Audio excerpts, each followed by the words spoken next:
ಕುರ್ಚಿ ಉಳಿಸ್ಕೊಳ್ಳೋದಕ್ಕೆ ಸಿಎಂ ಅಧಿಕಾರವನ್ನ ದುರುಪಯೋಗ ಮಾಡ್ಕೊಳ್ತಾ ಇದ್ದಾರೆ.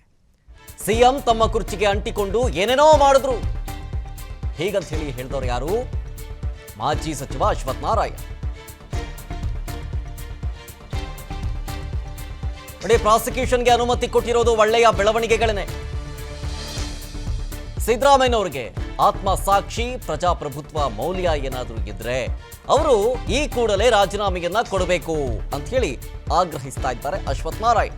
ಇದರ ಜೊತೆಗೆ ಕುರ್ಚಿ ಉಳಿಸ್ಕೊಳ್ಳೋದಕ್ಕೆ ಅಧಿಕಾರ ದುರುಪಯೋಗ ಮಾಡ್ಕೊಳ್ತಾ ಇದ್ದಾರೆ ಇವರು, ಅಂದ್ರೆ ಸಿಎಂ ಸಿದ್ದರಾಮಯ್ಯನವರು ಅಂತ ಹೇಳ್ತಾ ಇರೋದು. ಪರವಾಗಿ ಏನೊಂದು ರಾಜ್ಯಪಾಲರು ಮುಖ್ಯಮಂತ್ರಿಗಳನ್ನ ಪ್ರಾಸಿಕ್ಯೂಷನ್ ಮತ್ತು ಇನ್ವೆಸ್ಟಿಗೇಷನ್ ಮಾಡಲಿಕ್ಕೆ ಅವಕಾಶವನ್ನು ಮಾಡಿಕೊಟ್ಟಿದ್ದಾರೆ. ಇದು ನಿಜಕ್ಕೂ ಒಂದು ಪ್ರಜಾಪ್ರಭುತ್ವಕ್ಕೆ ಒಂದು ದೊಡ್ಡ ಶಕ್ತಿ ಮತ್ತು ಒಳ್ಳೆಯ ನಿರ್ಧಾರವನ್ನ ರಾಜ್ಯಪಾಲರು ತಗೊಂಡಿದ್ದಾರೆ. ನ್ಯಾಯದ ಪರವಾಗಿ, ಸತ್ಯದ ಪರವಾಗಿ. ಏನ್ ಕಾಂಗ್ರೆಸ್ ಪಕ್ಷ ಸತ್ಯಮೇವೆ ಜಯತೆ ಅಂತ ಒಂದು ಮೈಸೂರು ಕಾರ್ಯಕ್ರಮದಲ್ಲಿ ವೇದಿಕೆಯಲ್ಲಿ ಅವರ ಒಂದು ದೊಡ್ಡ ಅದರ ಹೆಸರಿನಲ್ಲಿ ಕಾರ್ಯಕ್ರಮವನ್ನು ಮಾಡಿದ್ರು. ಇವತ್ತು ಅದಕ್ಕೆ ಸತ್ಯಕ್ಕೆ ಜಯ ಸಿಕ್ಕಿದೆ ಅಂತ ಬಹಳ ಒಂದು ವಿಶ್ವಾಸದಿಂದ, ಒಂದು ಹೆಮ್ಮೆಯಿಂದ ಒಂದು ಪ್ರಜಾಪ್ರಭುತ್ವ ಎತ್ತಿಡಿಯುವಂತ ಕೆಲಸ ಇವತ್ತು ರಾಜ್ಯಪಾಲರು ಮಾಡಿರೋದನ್ನ ಸ್ವಾಗತಿಸ್ತೀವಿ.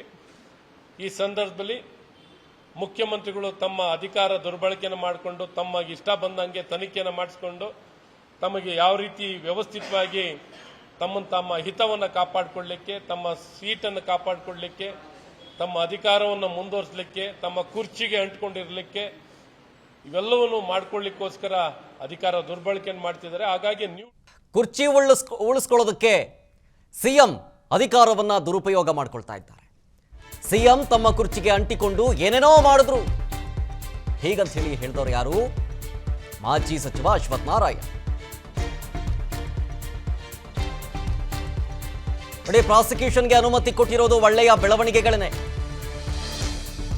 ಸಿದ್ದರಾಮಯ್ಯನವರಿಗೆ ಆತ್ಮಸಾಕ್ಷಿ ಪ್ರಜಾಪ್ರಭುತ್ವ ಮೌಲ್ಯ ಏನಾದರೂ ಇದ್ರೆ ಅವರು ಈ ಕೂಡಲೇ ರಾಜೀನಾಮೆಯನ್ನ ಕೊಡಬೇಕು ಅಂತ ಹೇಳಿ ಆಗ್ರಹಿಸ್ತಾ ಇದ್ದಾರೆ ಅಶ್ವಥ್ ನಾರಾಯಣ್.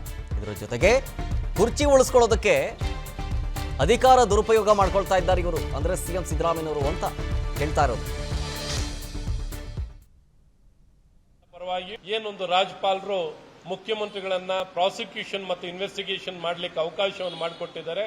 ಇದು ನಿಜಕ್ಕೂ ಒಂದು ಪ್ರಜಾಪ್ರಭುತ್ವಕ್ಕೆ ಒಂದು ದೊಡ್ಡ ಶಕ್ತಿ ಮತ್ತು ಒಳ್ಳೆಯ ನಿರ್ಧಾರವನ್ನ ರಾಜ್ಯಪಾಲರು ತಗೊಂಡಿದ್ದಾರೆ. ನ್ಯಾಯದ ಪರವಾಗಿ, ಸತ್ಯದ ಪರವಾಗಿ. ಏನ್ ಕಾಂಗ್ರೆಸ್ ಪಕ್ಷ ಸತ್ಯಮೇವೆ ಜಯತೆ ಅಂತ ಒಂದು ಮೈಸೂರು ಕಾರ್ಯಕ್ರಮದಲ್ಲಿ ವೇದಿಕೆಯಲ್ಲಿ ಅವರ ಒಂದು ದೊಡ್ಡ ಅದರ ಹೆಸರಿನಲ್ಲಿ ಕಾರ್ಯಕ್ರಮವನ್ನು ಮಾಡಿದ್ರು. ಇವತ್ತು ಅದಕ್ಕೆ ಸತ್ಯಕ್ಕೆ ಜಯ ಸಿಕ್ಕಿದೆ ಅಂತ ಬಹಳ ಒಂದು ವಿಶ್ವಾಸದಿಂದ, ಒಂದು ಹೆಮ್ಮೆಯಿಂದ ಒಂದು ಪ್ರಜಾಪ್ರಭುತ್ವ ಎತ್ತಿಡಿಯುವಂತ ಕೆಲಸ ಇವತ್ತು ರಾಜ್ಯಪಾಲರು ಮಾಡಿರೋದನ್ನ ಸ್ವಾಗತಿಸ್ತೀವಿ.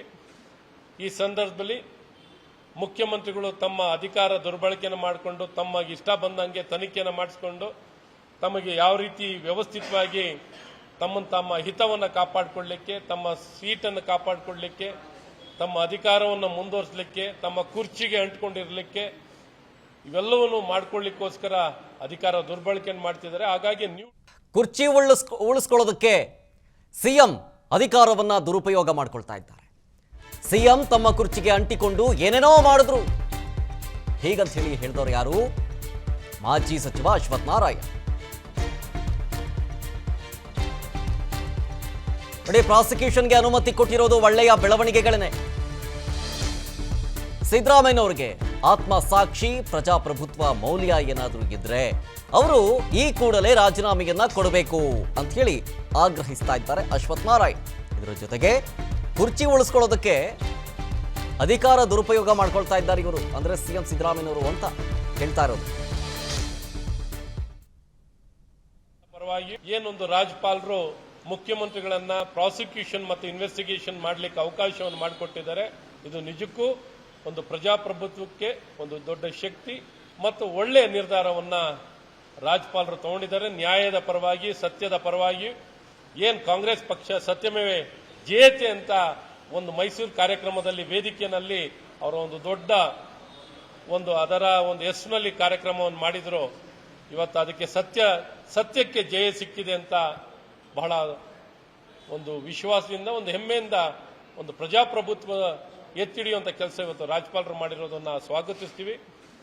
ಈ ಸಂದರ್ಭದಲ್ಲಿ ಮುಖ್ಯಮಂತ್ರಿಗಳು ತಮ್ಮ ಅಧಿಕಾರ ದುರ್ಬಳಕೆಯನ್ನು ಮಾಡಿಕೊಂಡು ತಮ್ಮ ಇಷ್ಟ ಬಂದಂಗೆ ತನಿಖೆಯನ್ನು ಮಾಡಿಸಿಕೊಂಡು ತಮಗೆ ಯಾವ ರೀತಿ ವ್ಯವಸ್ಥಿತವಾಗಿ ತಮ್ಮ ಹಿತವನ್ನು ಕಾಪಾಡಿಕೊಳ್ಳಲಿಕ್ಕೆ, ತಮ್ಮ ಸೀಟನ್ನು ಕಾಪಾಡಿಕೊಳ್ಳಲಿಕ್ಕೆ, ತಮ್ಮ ಅಧಿಕಾರವನ್ನು ಮುಂದುವರಿಸಲಿಕ್ಕೆ, ತಮ್ಮ ಕುರ್ಚಿಗೆ ಅಂಟಿಕೊಂಡಿರಲಿಕ್ಕೆ ಇವೆಲ್ಲವನ್ನು ಮಾಡಿಕೊಳ್ಳಿಕ್ಕೋಸ್ಕರ ಅಧಿಕಾರ ದುರ್ಬಳಕೆಯನ್ನು ಮಾಡ್ತಿದ್ದಾರೆ. ಹಾಗಾಗಿ ನೀವು ಅನುಕ್ಷಣದ ಸುದ್ದಿಗಳಿಗಾಗಿ ವಿಸ್ತಾರ ನ್ಯೂಸ್ ಯೂಟ್ಯೂಬ್ ಚಾನೆಲ್ ಸಬ್ಸ್ಕ್ರೈಬ್ ಮಾಡಿ. ಹೊಸ ಸುದ್ದಿಗಳ ನೋಟಿಫಿಕೇಶನ್ಗಾಗಿ ಬೆಲ್ ಐಕಾನ್ ಕ್ಲಿಕ್ ಮಾಡಿ. ಲೇಟೆಸ್ಟ್ ಅಪ್ಡೇಟ್ಸ್ಗಾಗಿ www.vistaranews.com ವೆಬ್ಸೈಟ್ಗೆ ವಿಸಿಟ್ ಮಾಡಿ. ಅಂಗೈಯಲ್ಲೇ ಜಗತ್ತಿನ ಸುದ್ದಿ ತಿಳಿಯಲು ವಿಸ್ತಾರ ನ್ಯೂಸ್ ಕನ್ನಡ ಆಪ್ ಡೌನ್ಲೋಡ್ ಮಾಡಿ.